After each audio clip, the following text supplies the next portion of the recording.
Hi, I'm Gillian. And I'm Ted. Welcome to our home. And you're watching The China Current with James Chow.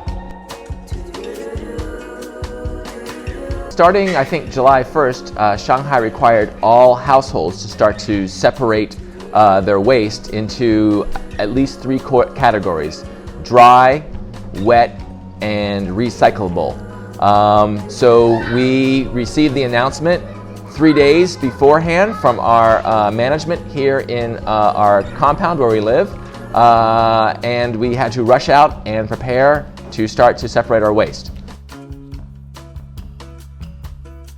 I think the kids have learned to use the regulations, and every time they want to throw something away, they ask what category it is before putting it in the right bin. So I think it's a good thing. And I think they've learned to change their behaviors. If you have a choice to buy something that's made of plastic and creates pollution, do you buy it or do you decide not to buy it? I decide not to buy it. And why? Because it might hurt the sea turtles and fish. Right. So I think that's a really important lesson, that the children are much more aware than we are, and they're willing to take action and sacrifice to protect the environment. The Japanese have been separating trash for 60 years, so I think they know what they're doing. And you liked the setup. It was a good design.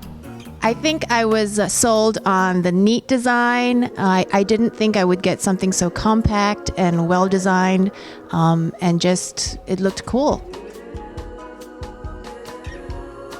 The setup was a little bit frustrating in that we have this very nice Japanese garbage system, and it's very clearly delineated that you have two types of waste on top and one type of waste on the bottom.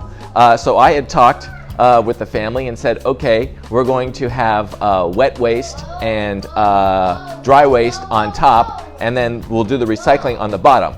However, our housekeeper decided that she wanted to switch that up, and while we were away at work, she changed the system on us. And so we had a couple days where we were throwing the wrong stuff in the wrong bin, and then we would come back and at night reset which bin was for which trash. Only the next day, our housekeeper would redo it.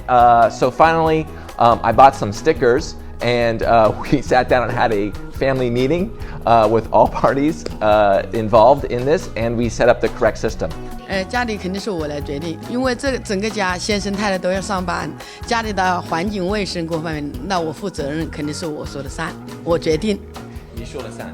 对，他们这个包括小孩什么先生太太都这个垃圾分类怎么放都要听我的，因为为了家里的环境搞得更好，就是这样。I think it absolutely will create a positive change. When China decides to do something, it doesn't do anything in half measures. It's just the beginning, though. I think there's a lot more we can do as a country, as a nation, to change and reduce consumption as a whole, and that, I think, will be the big sea change that we're looking for.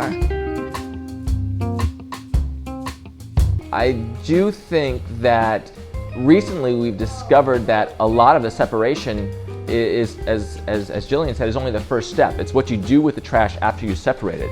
I think a lot more choices have to be made by consumers to reduce the amount of packaging we use, to reduce the amount of plastic that we have. I still remember coming to China before there was plastic packaging, before there was one-use drink bottles and things like that. And so I remember coming to China and everyone has their thermos, everyone has their shopping bag. So it's not impossible to go back to that. And I think ultimately it's going to take government action. And that's the big difference between the two countries, is I believe China government is much more willing to be proactive on the regulation side, and I think the US needs to catch up on that a little bit.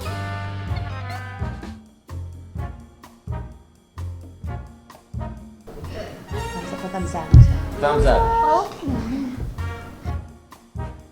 We've got lots more videos, so like, follow and subscribe at The China Current.